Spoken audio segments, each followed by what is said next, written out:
Early morning 1 o'clock. எதை பற்றி சிந்திக்க போகிறோம் அப்படின்னா சோம்பலை பற்றி சிந்திக்க போகிறோம். நேரத்திற்கு தகுந்தாப்பில் இருக்கக்கூடிய டாப்பிக்கான்னு தெரியல, பட் ஆழமாக சிந்திப்போம். இந்த நாட்களிலெல்லாம், இந்த 2 மாதங்களில் தலையான 7 பாவங்களை குறித்து நாம் சிந்தித்து கொண்டிருக்கிறோம். ஞாபகம் இருக்குதா? Praise the Lord. Hallelujah, hallelujah. கரங்களை உயர்த்தி சொல்லுங்க பார்க்கலாம். ஹல்லேலூயா, பிரைஸ் தி லார்ட், ஹல்லேலூயா, ஹல்லேலூயா. சோம்பல்லாம் விட்டு போகட்டும். ஹல்லேலூயா, ஹல்லேலூயா. காலையில் 1 மணிக்கு வச்சுட்டு சோம்பல்லாம் விட்டு போகட்டும். எஸ் அன்பார்ந்தவர்களே, பாருங்கள், தலையான 7 பாவங்களுக்கு இருக்கக்கூடிய ஒரு பண்பு என்ன அப்படின்னா, ஆக்சுவலி திஸ் 7 குவாலிட்டிஸ், இந்த 7 பண்புகள், நன்மைத்தனங்கள் அதில் இருக்குது. ஆனால் அதோட எக்ஸ்ட்ரீமில் போகும்போது அது தீமையாக மாற்று. பிசாசு எப்படி அதை தீமையாக மாற்றுறதுன்னு பாருங்களேன். கோபம் என்பது நன்மை தான். கோபத்தில் நன்மை இருக்குது. என்னைக்காவது நீங்கள் நான் கோபப்படக்கூடாதுன்னு தீர்மானம் எடுத்துகிட்டு அதை நிறைவேற்றி இருக்கிறீங்களா? அப்போ எதுக்கு தீர்மானம் எடுக்கிறீங்க? You can't. காரணம் என்ன? கோபம் என்பது மனிதனுடைய ஒரு உணர்வு, இயல்பு கிடையாது, உணர்வு. It's one of the emotions of human persons. அப்படி இருக்கும்போது இந்த கோபத்திலிருந்து என்னால் வெளியே வர முடியாது. ஆனால் எது பாவம் அப்படின்னா சினவெறி பாவம். பிரைஸ் தி லார்ட், ஹல்லேலூயா. கோபம் பாவம் அல்ல, சினவெறி பாவம். Price the Lord. குழப்பி விடுறேன்னா 2க்கு வித்தியாசம் இருக்குது. கோபம் என்பது, இப்போ பாருங்கள், நீங்கள் தூங்குனீங்க அப்படின்னா எனக்கு கோபம் வருமா? வருமா? வரும்.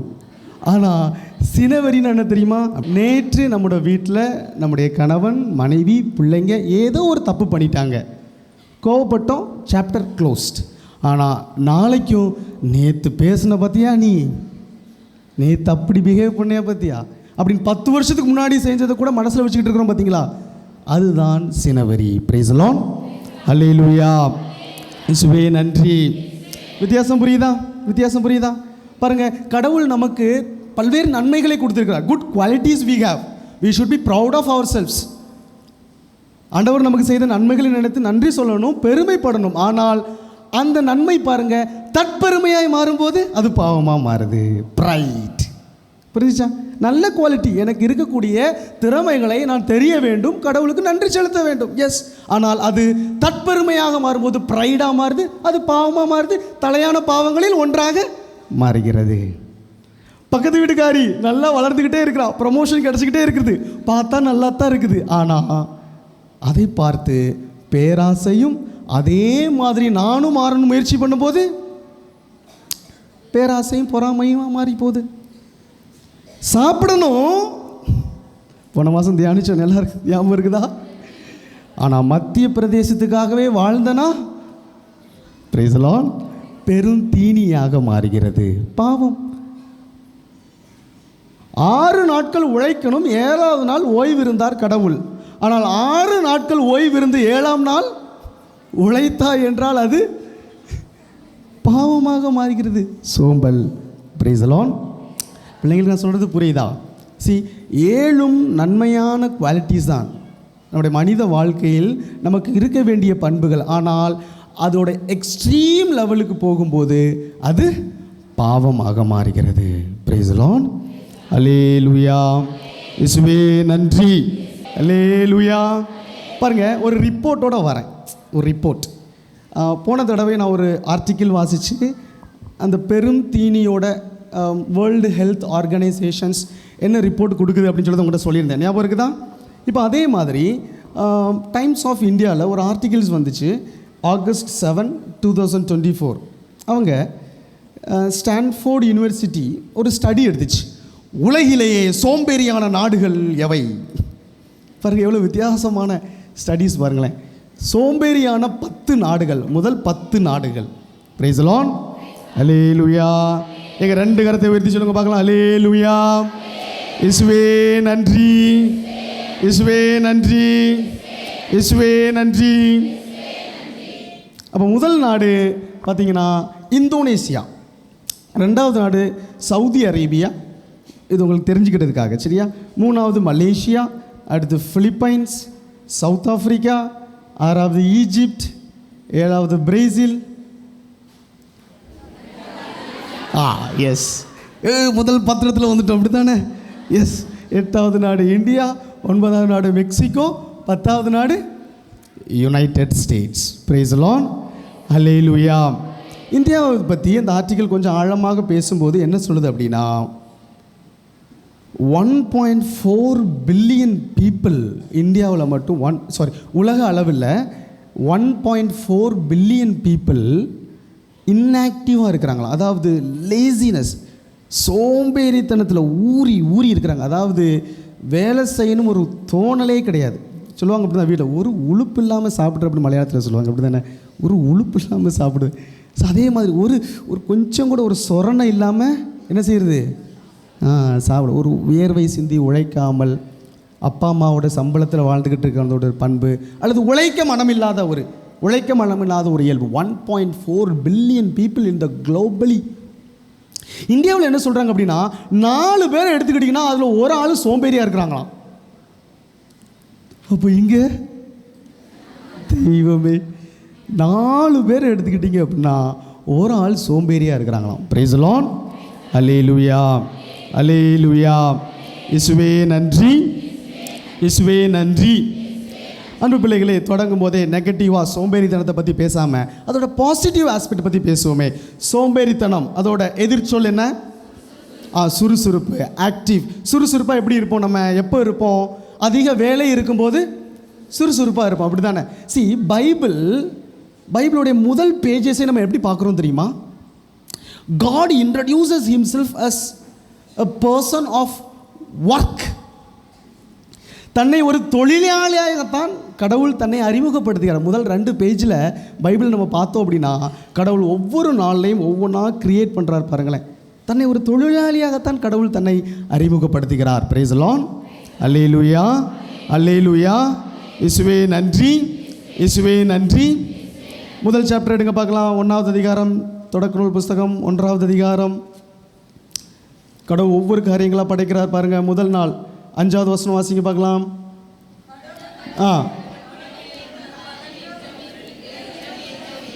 ஓகே, மாலையும் காலையும் நிறைவுற்று முதல் நாள் முடிந்தது.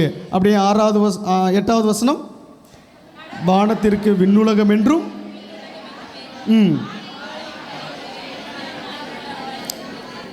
ஓகே, இனி 3வது நாள் 13வது வசனம். ஓகே, இனி 4வது நாள் 19வது வசனம். இனி 5வது நாள் 23வது வசனம்.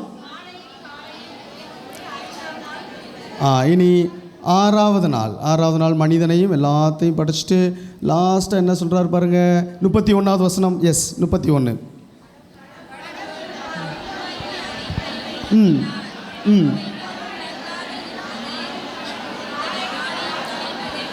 ஆறாம் நாள். அப்போ பாருங்க, கடவுள் தன்னை அறிமுகப்படுத்துகிறார். எப்படி பாருங்க, எவ்ரிடே ஹி ஒர்க்ஸ். எல்லா நாளும் மாலையும் காலையும் he makes himself as a busy person. அவர் வேலை செய்யக்கூடிய ஒரு நபராக பைபிளில், திருவிவிலியத்தில் தன்னை கடவுள் அறிமுகப்படுத்துகிறார். பிரைஸ் தி லார்ட், அல்லேலூயா. அவர் அற்புதம் செய்பவர் தான், அவர் நம்முடைய தகப்பன் தான், அவர் எல்லாம் உள்ள கடவுள் தான். அவ்வளவு வல்லமையுள்ள ஆண்டவர், அவ்வளவு உறவுள்ள ஆண்டவர் தன்னை முதலாக வெளிப்படுத்திய ஒரு குவாலிட்டி என்ன அப்படின்னா, கடவுளுடைய ஒரு சிறப்பான ஒரு பண்பு என்பனா is active always. Praise the Lord, hallelujah, alleluia. எப்பொழுதும் வேலை செய்து கொண்டிருக்கக்கூடிய ஒரு நபராக கடவுள் தன்னை திருவிவிலியத்தின் முதல் பக்கங்களிலே வெளிப்படுத்துகிறார். அதனால தான் இயேசு புதிய ஏற்பாட்டில் ஒரு அருமையான ஒரு வார்த்தை இருக்கும் பாருங்க. ஞாபகம் வருதா டக்குன்னு உங்களுக்கு? யோவான் நற்செய்தியில் ஒரு இடத்துல ஆண்டவர் சொல்லுவாரே, யோவான் நற்செய்தி 5வது அதிகாரம் 17வது இறை வார்த்தை. இயேசு கிறிஸ்து தன் தந்தையை குறித்து ஒரு அழகான ஒரு வார்த்தையை சொல்கிறார் பாருங்க. என் தந்தை இன்றும் செயலாற்றுகிறார். Price the Lord. போதும் என் தந்தை இன்றும் even today my God works. இன்றும் என் தந்தை செயலாற்றி கொண்டே இருக்கிறார். அன்று மட்டுமல்ல, இன்றும் கூட. அப்போ தந்தையாகிய கடவுள், பிரைஸ் தி லார்ட், அல்லேலூயா. எல்லாரும் என்னை பார்க்குறீங்களா? என்னை பார், என் கண்களை பார். அப்போ பாருங்க, தந்தையாகிய கடவுள் அவர் செய்த ஒர்க்ஸ், அவர் செய்த செயல்கள், அவர் செய்த பணிகளை 3 விதமாக திருச்சபை நமக்கு சொல்லித்தருது, அல்லது திருவழி நமக்கு சொல்லித்தருது. Number 1, is a creator. அவர் படைத்தவர். இந்த உலகில் உள்ள எல்லா காரியங்களையும் படைப்பின் வழியாக கடவுள் வேலை செய்தார் என்பதை அறிந்து கொள்கிறோம். திருப்பாடல் புஸ்தகம் 19வது அதிகாரம் 1வது இறை வார்த்தை வாசிங்க. திருப்பாடல்கள் 19வது அதிகாரம் 1வது இறை வார்த்தை. வானங்கள் இறைவனின் வெளிப்படுத்துகின்றது, அவரது கை வேலைப்பாட்டை பாருங்க. ஸோ கிரியேஷன், படைப்பு அனைத்தையும் கடவுள் செய்த வேலையை வெளிப்படுத்துகிறது. பிரைஸ் தி லார்ட், அல்லேலூயா, அல்லேலூயா. அப்போ படைப்பை பார்க்கும் பொழுது இவ்வுலகில் சின்ன பூன்று தொட்டு வான்வெளியில் நாம் காணக்கூடிய மிக உயர்ந்த காரியங்கள் இவை அனைத்தையும் பார்க்கும் பொழுது கடவுள் எந்த அளவுக்கு ஒரு உழைப்பாளியாக இருந்திருக்கிறார் என்பது நமக்கு தெல்ல தெளிவாக தெரிகிறது. பிரைஸ் தி லார்ட், அல்லேலூயா, அல்லேலூயா. அப்போ படைப்பின் வழியாக கடவுளின் உழைப்பு வெளிப்படுகிறது. 2வது, கடவுளுடைய அது விடுதலை அளிக்கக்கூடிய பண்பு. இஸ்ராயல் மக்களுக்கு விடுதலை அளித்தார். redeemed from slavery. இஸ்ராயல் மக்களை பாவத்திலிருந்து அல்லது அடிமைத்தனத்திலிருந்து வெளியேற்றுவதன் வழியாக கடவுள் தனது வேலையை நிரூபித்தார். எடுத்து வாசிப்போம். விடுதலை பயண புஸ்தகம் 14வது அதிகாரம் 13வது இறை வார்த்தை. விடுதலை பயண புஸ்தகம் 14வது அதிகாரம்.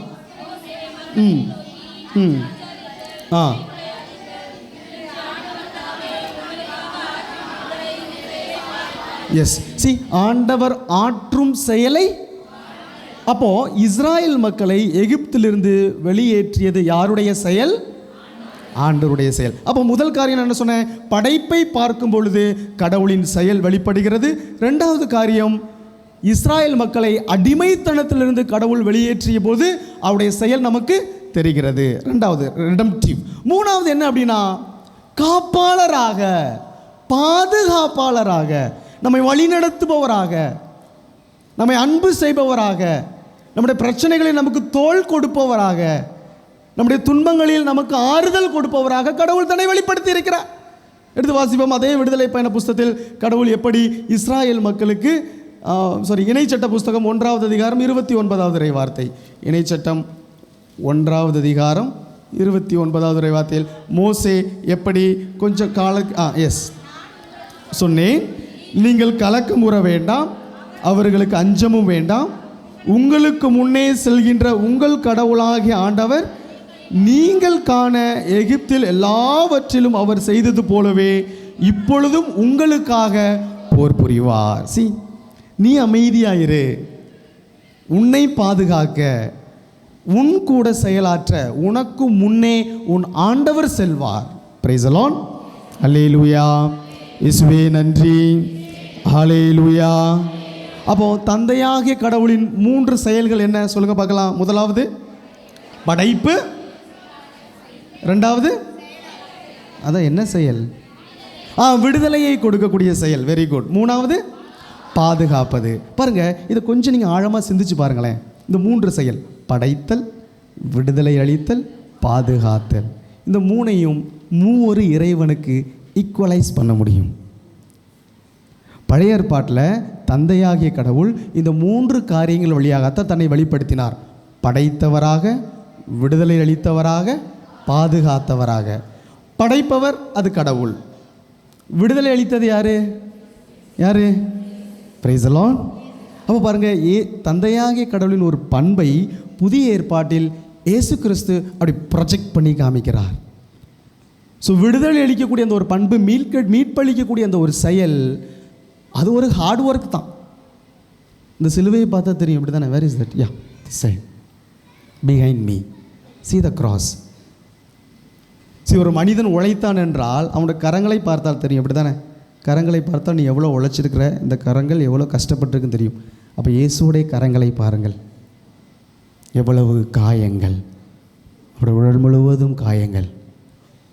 So by that we can understand how much he worked hard to give us redemption. நமக்கு மீட்பளிக்க அந்த மனிதன், அந்த கடவுள் மனிதனாக மாறி நமக்காக ஆற்றிய செயல். Praise the Lord. அல்லேலூயா. இயேசுவே நன்றி, இயேசுவே நன்றி. எனக்கு தோணும், பல நேரத்தில் நான் சிந்திப்பேன், மோட்சத்துக்கு வரும்போது சில நேரம் கடவுள் நம்மளோட கையை காமிக்க சொல்லுவார்னே எனக்கு தோணும். உன் கையில் தழும்பு இருக்குதான்னு பார்ப்பார் கடவுள், கண்டிப்பாக பார்ப்பார். வேலை செஞ்சுருக்கிறியா, இன்னும் சும்மா உட்காந்து சீட்டில் உள்ள தூசி தொடச்சிட்டு வந்திருக்கிறியான்னு. Price the Lord. அல்லேலூயா, அல்லேலூயா. அப்போ கடவுளுடைய ரெண்டாவது குவாலிட்டியை இயேசு ப்ரொஜெக்ட் பண்ணார். கடவுளுடைய மூணாவது குவாலிட்டி என்னது? பாதுகாப்பாளராக, துணையாளராக, வழி நடத்துபவராக. அது யார்? தூய ஆவியார். யோவானர் செய்தி 14, 15, 16 அப்புறமா நமக்கு எல்லாம் தெரியும். அப்புறமா நீங்கள் வாசிங்க. தூய ஆவியார் எப்படி நம்மை பாதுகாப்பாளராக, துணையாளராக, வழிநடத்துபவராக, கற்றுக் கொடுக்கக்கூடிய ஒரு நபராக நம்முடைய வாழ்க்கையில் செயலாற்றுகிறார். அப்போ பாருங்கள், ஒரு இறைவன், இந்த பைபிள் அறிமுகப்படுத்தக்கூடிய ஒரு இறைவன், they are the persons of work. Praise the Lord. Hallelujah. இயேசுவே நன்றி. அவர்கள் உழைப்பவர்கள். அப்போ அந்த மூவொரு இறைவனை பின்பற்றக்கூடிய நாம் எப்படி இருக்கணும்? கண்ணை மூடிக்கிட்டு இருந்தால் சரியாகுமா? கண்ணை திறந்து ஒரு அல்லேலூயா சொல்லுங்க பார்க்கலாம். Praise the Lord. Hallelujah, hallelujah. So உங்களை ஆக்டிவாக வைக்க நான் படுற பாடு இருக்குது. எஸ். அப்போ பாருங்கள், அப்போ இந்த மூன்று செயல்கள், படைப்பாற்றல், விடுதலை அளிக்கக்கூடிய பண்பு, பாதுகாக்கக்கூடிய, இது மூன்றும் ஒரு செயல். Our God is a God of work. Praise the Lord. Hallelujah, hallelujah. நம்முடைய கடவுள் உழைக்கக்கூடிய கடவுள், இன்றும் உழைத்து கொண்டிருக்கிறார். இன்னைக்கு நீ உயிரோடு இருக்கிற அப்படின்னா அவருடைய உழைப்பின் விளைவு தான். Praise the Lord. Hallelujah. ஒரு புத்தகத்தில் எங்கேயோ வாசித்த ஒரு சாதாரணமாக உள்ளிருப்பு தியானத்தில் வரும்போது நான் சொல்லக்கூடிய ஒரு டயலாக் இது. அந்த புத்தகத்திலோட சூப்பரான ஒரு காரியம் என்ன தெரியுமா? எவ்ரிடே நைட் 10 மணிக்கு அல்லது 11 மணிக்கு நம்ம என்ன செய்கிறோம்? கான்ஷியஸாக நம்ம என்ன செய்யறோம்? கண்ணை மூடுறோம், அப்படி தானே? ஐ ஆம் கோயிங் டு ஸ்லீப். நம்மக்கிட்டே சொல்லியிருந்தோம், நான் தூங்க போகிறேன். லைட்லாம் ஆஃப் பண்ணி கான்ஷியஸாக சுய நினைவோடு நம்ம என்ன செய்கிறோம்? கண்ணை மூடுறோம். அடுத்த நாள் இங்கே யாராவது சுய நினைவோடு கண்ணை திறக்கிறீங்களா? கை தூங்க பார்க்கலாம். யாருமே கிடையாது. கடவுள் உன் கண்ணை திறக்கவில்லை என்றால், மூடின கண்ணு என் தந்தை இன்றும் செயலாற்றி கொண்டே இருக்கிறார். 24/7 24 மணி நேரமும் அவர் செயலாற்றுவதால் நீ சந்தோஷமாக உறங்க முடியும். Praise the Lord. அல்லேலூயா. நான் வெறும் உறக்கத்தை மட்டும் சொல்லலை பிள்ளையே.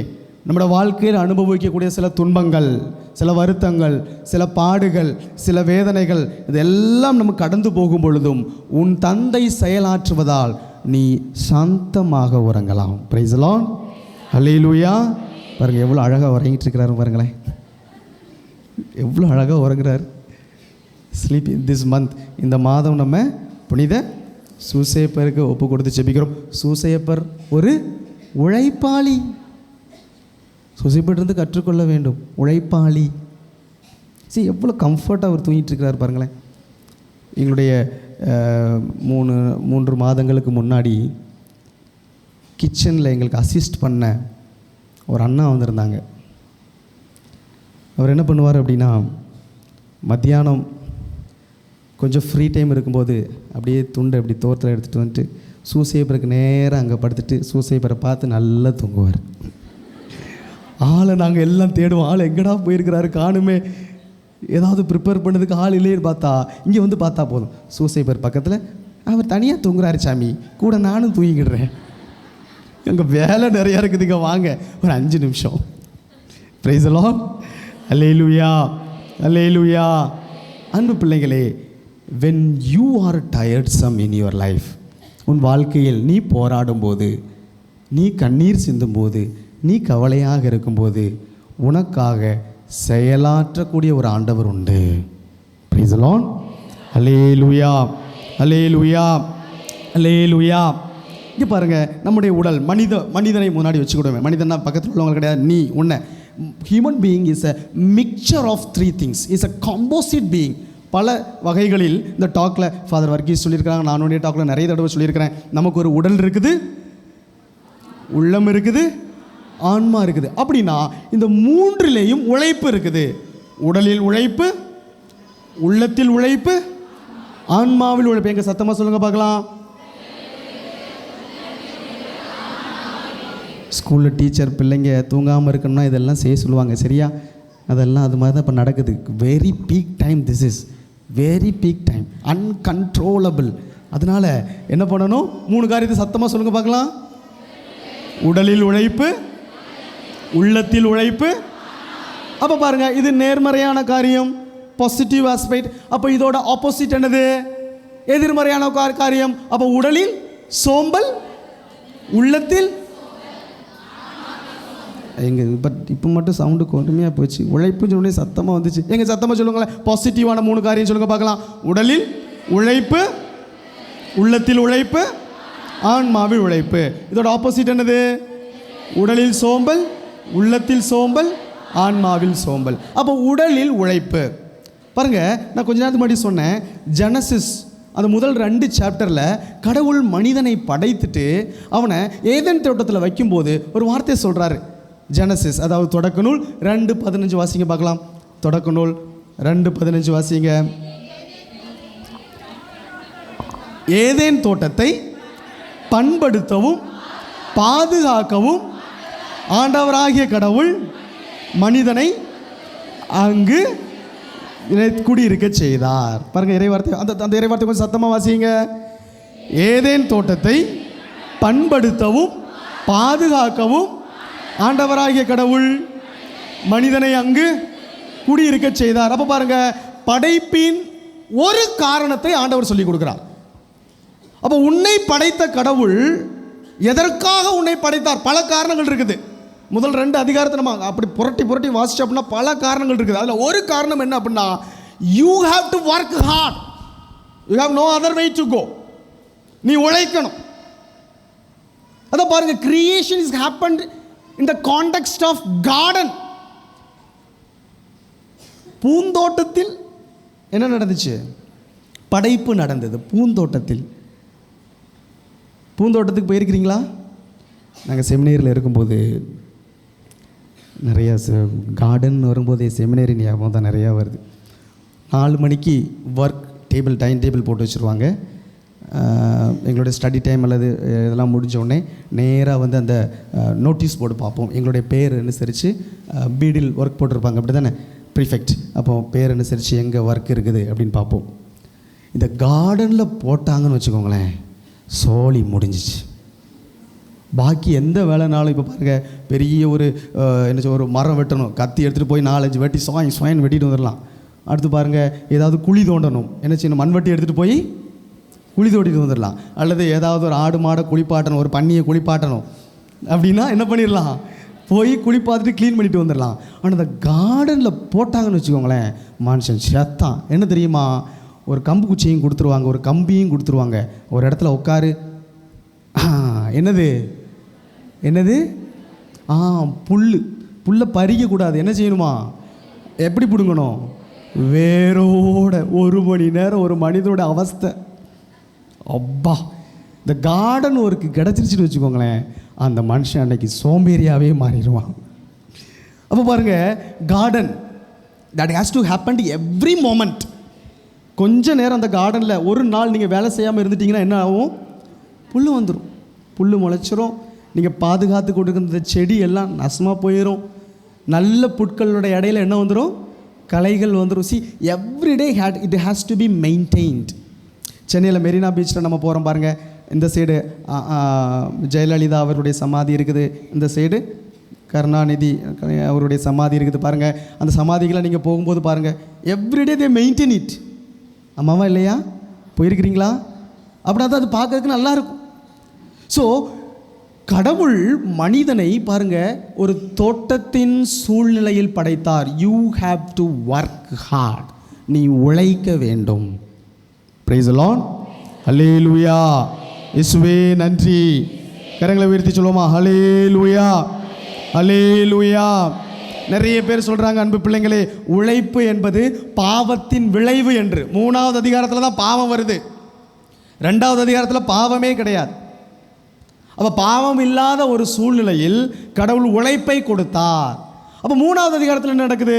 3வது அதிகாரம் வாசிக்க பார்க்கலாம். 3வது அதிகாரம் 17வது இறை வார்த்தை. 3வது அதிகாரம் 17வது இறை வார்த்தை. ஓகே. விலைக்கிய மரத்திலிருந்து நீ உண்டதால் உன் பொருட்டு நிலம் சபிக்கப்பட்டுள்ளது. உன் வாழ்நாள் எல்லாம் நீ வருந்தி அதன் பயனை உழைத்து நீ உண்பாய். முட்செடியையும் முட்புதரையும் உனக்கு அது முளைப்பிக்கும், நீ உண்பாய். நீ மண்ணிலிருந்து உருவாக்கப்பட்டதால் அதற்கு திரும்பும் வரை நிலத்தில் விழ உழைத்து உண்பாய். நீ மண்ணா இருக்கின்றதால் மண்ணுக்கே திரும்புவாய். அப்போ பாருங்க, 2ஆம் அதிகாரம் வர உழைப்போட மேன்மை எப்படி இருந்தது என்றால், நீ ஒரு செயல் செய்தாய் என்றால், நீ உழைத்தாய் என்றால் அதன் பயன் உனக்கு கிடைக்கும். Praise the Lord. அல்லேலூயா. ஆனால் பாவம் எப்போ உள்ளே வந்துச்சோ அப்போ நீ எவ்வளவு உழைத்தாலும் அதனுடைய பயன் உனக்கு கிடைக்காது. 2க்கும் வித்தியாசம் இதுதான். இது வேற ஒரு வகையில் சொன்ன அப்படின்னா பாருங்க, மனிதன் 2வது அதிகாரத்திலையும் உழைக்கிறான், 3வது அதிகாரத்திலையும் உழைக்கிறான். ஆனால் 2ஓட உழைப்போட வித்தியாசம் எங்கே இருக்குது தெரியுமா?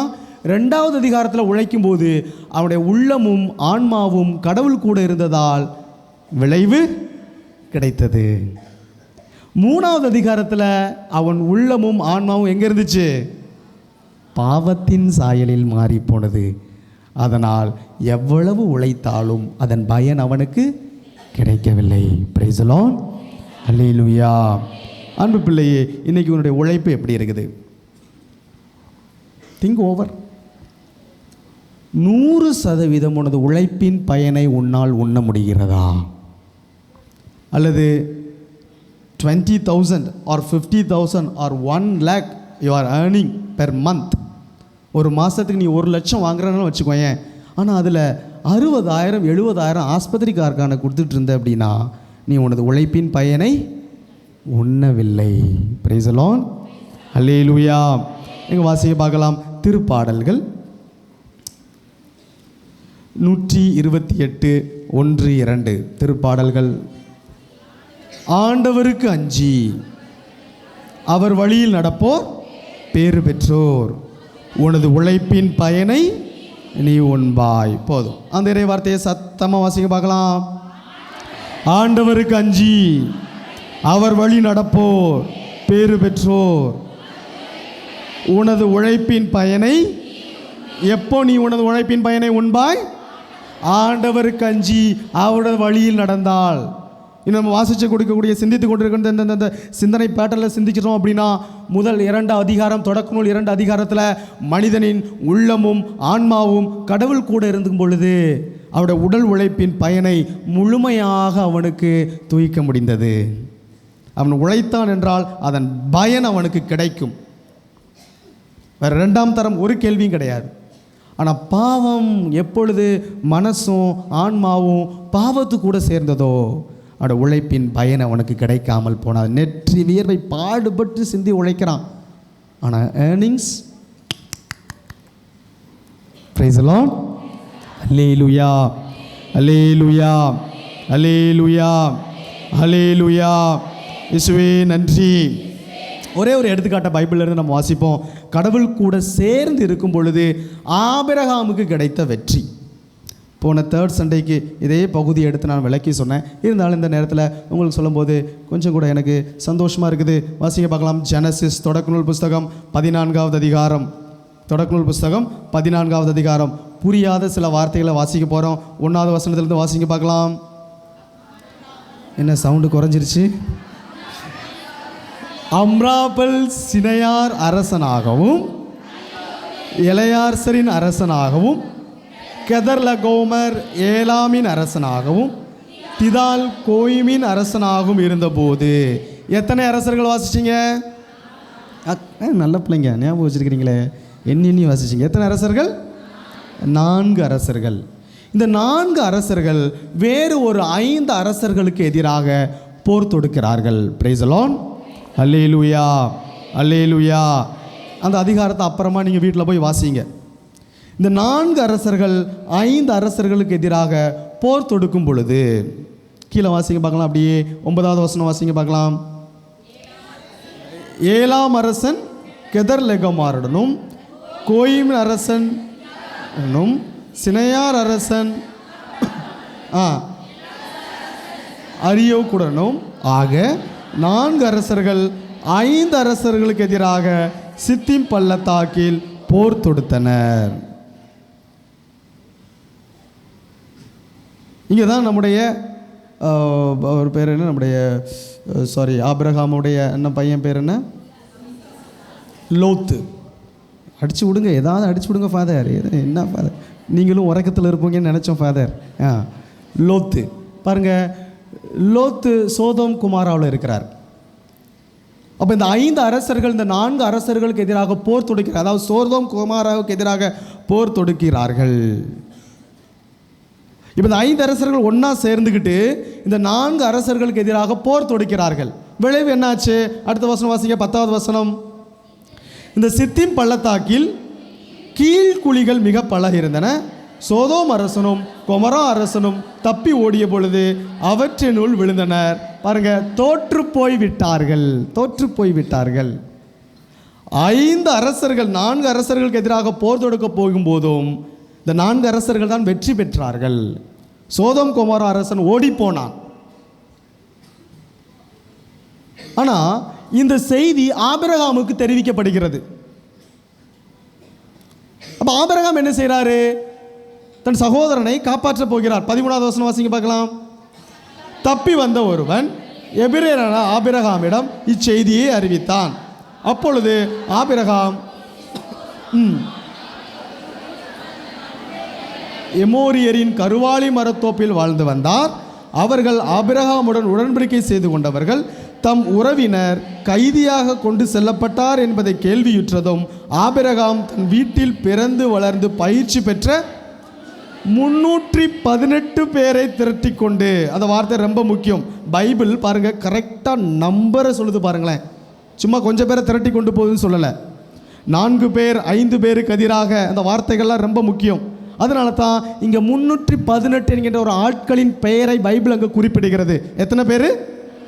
318 பேரை வைத்துக்கொண்டு ஆபிரகாம் இந்த 5 சாம்ராஜ்யங்களுக்கு எதிராக போர் தொடுக்கிறார். 4 சாம்ராஜ்யங்கள் பாருங்க, இவங்களை போரிட்டு சென்றும் வெற்றி பெற முடியவில்லை. ஆனால் ஆபிரகாம் வெறும் 318 ஆட்களை, ஆடு மேய்ப்பவர்களை, வெறும் 318 பேரை வைத்துக்கொண்டு இந்த சாம்ராஜ்யங்கள் மீது போர் தொடுக்கிறார். தொடர்ந்து வாசிக்க பார்க்கலாம். 15வது வசனம். அவரும் அவர் ஆட்களும் அணி அணியாக பிறந்து இரவில் அவர்களை தாக்கி தோற்கடித்தனர். போதும். அப்போ பாருங்க, கடவுள் கூட இருந்தால், உன் கூட இருந்தால், உன்னுடைய சிறிய செயல் கூட ஒரு விளைவை கொடுக்காமல் போகாது. நீ பெரிய அம்பாட்டக்கர் வேலையெல்லாம் ஒன்றும் செய்யாண்டாம். உன்னுடைய சிறிய செயல், உன்னுடைய சிறிய ஜெபமாலை, உன்னுடைய சிறிய முழந்தால் படியிடுதல், இந்த நைட் விஜில், இது ஒரு சிறிய முயற்சி. இந்த 40 நாள் தவக்காலங்களில் நம்ம இருக்கக்கூடிய முயற்சிகள் சிறிய முயற்சி, குட்டி காரியம்தான் பிள்ளையே. கடவுள் உன் கூட இருந்து நீ செஞ்சு பாரு, பெரிய விளைவை உருவாக்கும். Praise the Lord. அல்லேலூயா. இயேசுவே நன்றி. ஆனால் கடவுள் உன் கூட இல்லாமல் நீ பெரிய செயல் செய்தாலும் முற்றிலும் வீண். எடுத்து வாசிங்க. நம்பர்ஸ், புக் ஆஃப் நம்பர்ஸ், அதாவது எண்ணிக்கை 14வது அதிகாரம். எண்ணிக்கை 14வது அதிகாரம்.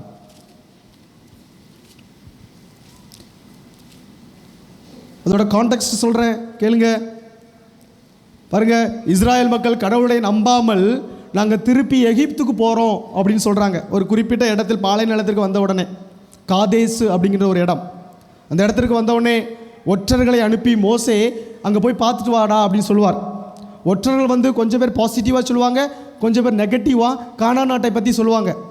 ஐயோ அங்கே இருக்கிறவங்களாம் ரொம்ப உயரமாக இருக்கிறாங்க, ரொம்ப பயங்கரமாக இருக்காங்க, ஜைஜாண்டிக் ஃபிகராக இருக்கிறாங்க, நம்ம போனால் அவ்வளோதான், அந்த இடம் நல்லா இல்லை, கடவுள் ஏமாற்றிட்டார் அப்படின்னு கொஞ்சம் பேர் வந்து சொல்லுவாங்க. அப்போ இஸ்ராயேல் மக்கள் அதை நம்பி என்ன சொல்லுவாங்கன்னா, நம்ம முன்னாடி போக வேண்டாம். பிரைஸ் தி லார்ட், அல்லேலூயா. நம்ம முன்னாடி போக வேண்டாம், கானான் நாடு வேண்டாம், எங்களை திருப்பி அனுப்பிடு. அவன் கடவுளுடைய சினம் அவர்களுக்கு எதிராக கிளர்ந்து வரும், மக்களை போச்சொல்லு.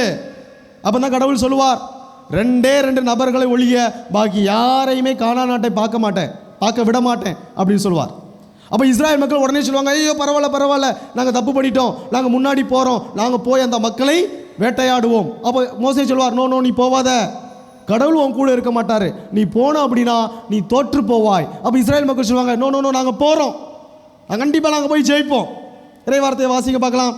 எத்தனாவது வசனத்திலிருந்து? 39வது வசனத்திலிருந்து. இவ்வார்த்தைகள் இஸ்ராயேல் மக்கள் எல்லாரிடமும் கூறினார்.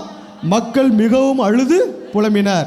அவர் காலையில் எழுந்து, இதோ நாம் இங்கிருந்து ஆண்டவர் வாக்களித்த இடத்திற்கு ஏறி செல்வோம், நாம் பாவம் செய்து விட்டோம் என்று சொல்லி மலை உச்சியை நோக்கி சென்றனர்.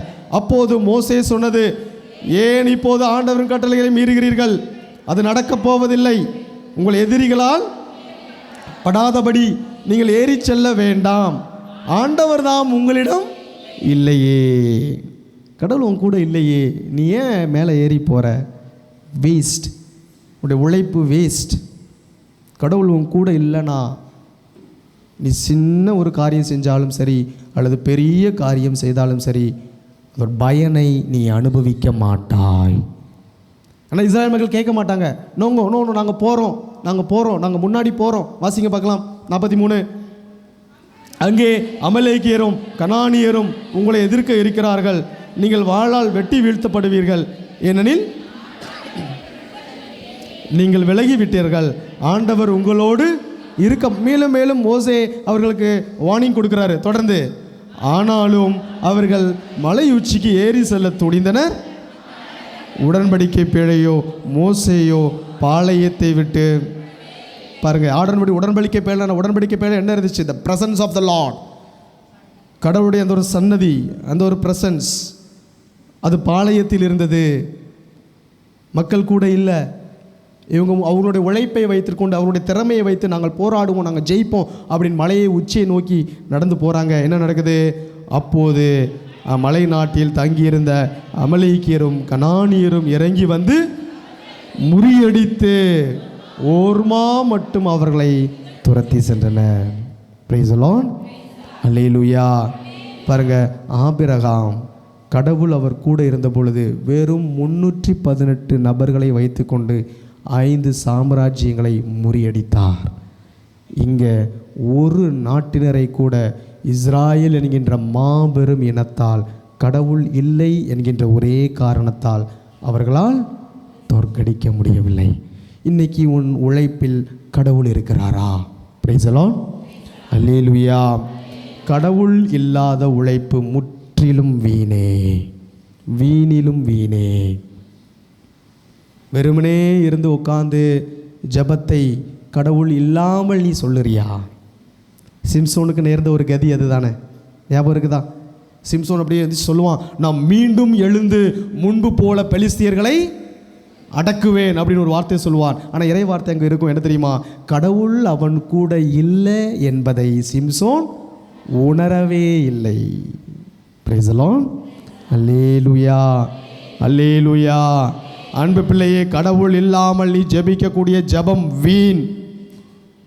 கடவுள் இல்லாமல் நீ உழைக்கக்கூடிய உழைப்பு வீண். கடவுளோடு சேர்ந்து நீ செய்யக்கூடிய சிறிய செயலுக்கும் ஆழமான விளைவுகள் உண்டு, உயர்வான விளைவுகள் உண்டு, உன்னதமான பலன் உண்டு. பிரைஸ் தி லார்ட், அல்லேலூயா, அல்லேலூயா, அல்லேலூயா. அப்போ இது உடலில் உழைப்பு. ரெண்டாவது உள்ளத்தால் உழைப்பு. உள்ளத்தால் எப்படி உழைப்பு? செயலில் குறிக்கோளோடு ஒரு செயல் நீங்கள் செய்கிறீர்கள் என்றால் அது உள்ளத்தால் உழைப்பு. குறிக்கோள் இல்லாமல், ஒரு பிளானும் இல்லாமல் வாழ்க்கையில், அதாவது என்ன சொல்ல அப்படின்னா, use your brain, use your mind. அதான் சொல்லுவாங்க, நாங்கள் செமினேரில் இருக்கும்போது எப்போவுமே வர்கீஸ் ஃபாதர் சொல்லக்கூடிய, நான் அப்போ குட்டி பசங்களாக இருக்கக்கூடிய படிச்சுக்கிட்டு இருப்போம். ஃபாதர் எங்களுக்கு ப்ரொஃபஸராக இருந்தாங்க. ஃபாதர் சொல்லக்கூடிய ஒரு dialogue, still that is there in my mind. Without table work there is no field work. புரிஞ்சா? டேபிள் ஒர்க்னா என்ன? மர வேலையா? Without table work there is no field work. Table ஒர்க்னா என்ன அர்த்தம்? உட்காந்து என்ன செய்ய போகிற அப்படிங்கிறத முதல்ல என்ன செய்யணும்? திட்டமிடுதல். திட்டமிடாமல் நீ செய்யக்கூடிய செயல் வீண், முற்றிலும் வீண். இந்த 1 மணி நேரம் நான் என்ன செய்ய போகிறேன், மேபி டுமாரோ, நாளைக்கு ஒரு வேலை இருக்குது, நான் என்ன செய்ய போகிறேன், you have to plan it. அல்லது அடுத்து 40 நாள் நமக்கு தவக்காலம் வருது, இந்த 40 நாள் பயனுள்ள நாளாக நான் எப்படி இதை மாற்ற போகிறேன், you have to plan it out. Price the Lord. Hallelujah, hallelujah. Without table work there is no field work. Table ஒர்க்குக்கு, அதாவது கொஞ்ச நேரம் உட்கார்ந்து திட்டமிடுவதற்கு நீ உனது நேரத்தை செலவழிக்கவில்லை என்றால் உனது உடலால் நீ செய்யக்கூடிய உழைப்பு வீணாகும், முற்றிலும் வீணாகும். அந்த திட்டமிடுவதில் பரிசுத்த ஆவியார் எப்படி உதவி செய்கிறார் என்பதை பைபிளில் சூப்பரான ஒரு எடுத்துக்காட்டு இருக்குது. பாருங்கள், வாசிங்க பார்க்கலாம். விடுதலை பயண புஸ்தகம் 31வது அதிகாரம். 31வது அதிகாரம் 1வது வசனத்திலிருந்து வாசிங்க. ஆண்டவர் மோசேயிடம், யூதா குலத்தை சார்ந்த கூரின் மகனான ஊரியின் மகன் பெட்சலேல் என்பவனை நான் பெயர் சொல்லி அழைத்து, அதாவது உடன்படிக்கை பேழை செய்வதற்கு கடவுள் 2 நபர்களை தேர்ந்தெடுக்கிறார். அந்த 2 நபர்களுக்கும் கடவுள் கொடுத்த அந்த பரிசுத்த ஆவியார் எங்கே இருந்து வேலை செஞ்சார், அதான் நம்ம வாசிக்கிறோம். 2வது வசனம் 3வது வசனம். ஞானம், அறிவு கூர்மை, அனுபவம், தொழில் திறமை அனைத்தும் உண்டாகுமாறு நான் அவனை இறை ஆவியால் நிரப்பியுள்ளேன். அறிவில் பரிசுத்த ஆவியார். உன் அறிவில் பரிசுத்த ஆவியார் இருக்கும் பொழுது உன் செயலிலும் பரிசுத்த ஆவியார் இருப்பார். Praise the Lord. அல்லேலூயா, அல்லேலூயா. இதில் இருக்கக்கூடிய ஒரு ஒரு ஒரு ஒரு ரகசியம் என்ன தெரியுமா? ஆக்சுவலி கூடாரம், மோசே எங்கேருந்து இந்த ரகசியத்தை கிடச்சிக்கிறாரு? ஒரேபு மலையில், சீனாய் மலையில் மேலே போகிறார். மோசே மட்டும்தான் மலை உச்சிக்கு போகிறாரு, வேறு யாரும் மலை உச்சிக்கு போகலை. அங்கேருந்து மோசைக்கு கடவுள் காமிச்சு கொடுக்குறாரு எப்படி இருக்கணும், உடன்படிக்கை பிழை எப்படி இருக்கணும், எந்தெந்த தொங்கு திரைகள்லாம் இருக்கணும், இப்படி பலவிதமான கட்டட கலைஞர்கள் எல்லாம் கலைத்திறனும் சேர்ந்து மோசேக்கு கடவுள் சொல்லி தந்த ஒரு காரியத்தை கீழே வந்து மோசே இந்த நபர்கிட்ட, இந்த குறிப்பிட்ட கடவுள் தேர்ந்தெடுத்த நபர்கிட்ட சொல்லவே இல்லை. கடவுளோட ஆவியார் மோசேக்கு என்ன சொல்லி கொடுத்தாரோ அதே மாதிரி மோசேயின் அந்த தேர்ந்தெடுக்கப்பட்ட இந்த மனிதன், அவன் பேர் என்ன? பெட்சலேல். பெட்சலேலுடைய அறிவில் பரிசுத்த ஆவியார் இருந்தார். Praise the Lord. அல்லேலூயா, அல்லேலூயா, அல்லேலூயா, அல்லேலூயா. மத்தேயு நற்செய்தி 25வது அதிகாரம். மத்தேயு நற்செய்தி 25வது அதிகாரம். ஹெட்டிங் என்ன இருக்குது? 10 தோழியர். அந்த 10 தோழில் 5 பேர் எப்படி இருக்கிறாங்களா? முன்மதி உடையோர். 5 பேர் எப்படி இருக்கிறாங்களா? அறிவிலிகள். அடுத்த ஹெட்டிங் என்ன இருக்குது? தாளந்து ஓமை. தாளந்த வேஸ்டாக்கின அந்த மனிதனை பார்த்து கடவுள் என்ன சொல்லுவார்? அறிவிலியே, முட்டாளே, அறிவு இல்லாதவனே. உன் அறிவில் தூய ஆவியார் இல்லை என்றால் நீ செய்யக்கூடிய செயல் முற்றிலும் வீண். அதான் நான் கொஞ்ச நேரத்துக்கு முன்னாடி நான் சொன்ன பாருங்கள், விண்ணகத்திற்கு போகும்போது கடவுள் நம்முடைய கரங்களை காமிக்க சொல்லுவார். கண்டிப்பாக சிறக்கும். காரணம் என்ன தெரியுமா? இந்த 25வது அதிகாரம் எந்த கான்டெக்ஸ்டில் இருக்குது அப்படின்னா, விண்ணரசை பற்றி கடவுள் பேசும்பொழுது தான் இந்த அறிவை பற்றி பேசுகிறார். அறிவின் உழைப்பு, அறிவின் மேன்மை, முன்மதியோடு செயல்பட்ட 5 தோழிகள். அப்போது மோட்சம் கிடைக்கணும் அப்படின்னா அறிவில் தூயாவியார் வேண்டும் என்றால் தான் உன் செயல்கள் 100% உனக்கு பலனுள்ளதாக மாறும். Praise the Lord. அல்லேலூயா, அல்லேலூயா. மூன்றாவது காரியம், லாஸ்டா within 5 minutes we will finish it off. பாருங்க, மூன்றாவது காரியம் என்ன அப்படின்னா ஆன்மாவின் உழைப்பு. praise the Lord, அல்லேலூயா. ஆன்மாவின் உழைப்பு என்னது? ஆன்மாவின் உழைப்பு கடவுளுடைய அந்த இறை பிரசனத்திற்காக ஆன்மா ஏங்கணும். அப்படி ஏங்கணும். இப்படி அகஸ்தினார் ஜெபித்தார், அப்படி தானே? ஆண்டவரே, இவ்வளவு லேட்டா, இவ்வளவு தாமதமாக உன்னை உணர்ந்து கொண்டேனே. ஐயோ பாருங்க, ஐ வேஸ்டட் மை லைஃப். இவ்வளவு தாமதமாக உன்னை உணர்ந்து கொண்டேனே. இவ்வளவு மேன்மையான கடவுளை இவ்வளவு தாமதமாக உணர்ந்து கொண்டனே. தன்னுடைய வாழ்க்கையின் ஒரு கட்டத்தில் கடவுள் அனுபவம் பெற்ற அகுஸ்தினார் எழுதக்கூடிய எழுத்து, கன்ஃபெஷன்ஸ் அப்படிங்கிற புத்தகத்தில் அவர் எழுதுகிறார், இவ்வளவு தாமதமாக உன்னை உணர்ந்து கொண்டனே கடவுளே. அந்த ஒரு ஏக்கம், அதுதான் ஆன்மாவின் உழைப்பு. Be vigilant always for the presence of the Lord. இறை பிரசன்னத்திற்கு உனக்கு இருக்கக்கூடிய ஒரு நாட்டம். அன்பு பிள்ளையே, இந்த இந்த அதிகாலை வேளை கண்ணை திறந்துட்டு இப்படி உட்கார்ந்துட்டு இருக்கிற அதுக்கு அர்த்தம் என்ன? You are longing for the presence of the Lord. Praise the Lord. Hallelujah. Hallelujah. So எல்லாருக்கும் வரக்கூடிய மக்கள், they are always vigilant. Praise the Lord. Hallelujah. உடலிலும் உள்ளத்திலும் எப்படின்னு தெரியல, ஆன்மாவில். Praise the Lord. அல்லேலூயா, அல்லேலூயா. இயேசுவே நன்றி, இயேசுவே நன்றி. யோவான் நற்செய்தி 6வது அதிகாரம் 27வது இறை வார்த்தை. யோவான் நற்செய்தி 6வது அதிகாரம் 27வது இறை வார்த்தை. அழிந்து போகும் உணவிற்காக உழைக்க வேண்டாம், நிலை வாழ்வு தரும் அழியாத உணவிற்காக உழையுங்கள். அப்போ உழைக்கணும், இறை அனுபவத்திற்காக உழைக்கணும். ஜம்முன்னு உட்காந்துக்கிட்டு இருந்தால் இறை அனுபவம் கிடைக்காது. முழந்தால் படி இட வேண்டும், முட்டுக்கள் நொறுங்க வேண்டும், கரங்களை உயர்த்தி பிடித்து அந்த கை எலும்புகள்லாம் அப்படியே வலிக்கணும், பசியால் வாடணும், வயிற்ற காய போட்டு பாரு, ஆன்மா ஜொலிக்கும். எஸ், லூக்கா 15 வேற என்ன நடந்துச்சு? லூக்கா 15 லூக்கா நற்செய்தி 15வது அதிகாரத்தில் அந்த ஊதாரி மைந்தனின் இறை அனுபவம் அங்கே இருந்துச்சு. ஆயிர காய போட்ட போது இறை அனுபவம், ஆன்மா ஜொலிச்சிச்சு. பிரைஸ் தி லார்ட், அல்லேலூயா. ஒரு நாள் 2 நாள் அல்ல, பல நாட்கள் பன்றிகள் தின்னக்கூடிய நெற்றுகள் கூட அவனுக்கு கிடைக்கவில்லை. அப்போ இறைவார்த்தை சொல்லுது, அவன் அறிவு தெளிந்தவனாய். பிரைஸ் தி லார்ட், அல்லேலூயா. அதனால தான் திருச்சபை உன்னை அழைக்கிறது.